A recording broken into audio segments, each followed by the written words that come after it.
lalela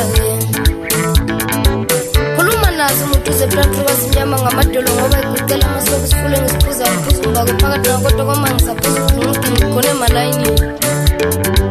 Kojamani madoda hlele qoje mephezulu kwezibaza amanye amadoda kazinene Kojamani ingwezi Shaya ingoma kwaphephezela indevu endodeni kungenamo Uthini soba ncane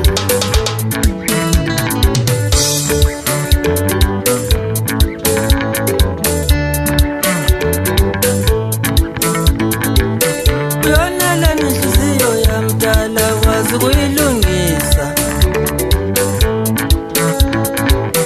Uwonela umoya wamstanda wazi kuqolisa Manje mina kufanele ngikhali izinyembezi Manje mina kufanele ngihlale nginencindezi Talungenzani Manje mina kufanele ngihlale ngine-stress Yindaba Uwoneleni umoya wami standa wazi kuqolisa wena Khuluma nazo madoda sobancane umnikazi walezi zinto abacabanga ukuthi ngezabo khona phansi lapho kwazinyama ngamadolo ngoba iguqela amasoka zomadoda mphuma ngesokunxele ngokuza phansi emaqhobeni madoda awu Ngasho ngathi suke plaphi sigijima sithe sifika phezulu ethomankala zabhekisa amakhanda phansi zathi gunqu kwathiwa nansi yagijima uzulu ngijima nali jongo silama madoda abaningi bathi ngu-aphiwe kodwa mina ngithi muntuza wemfana asile kude kwelakithi kwazimnyama ahademede mani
Sama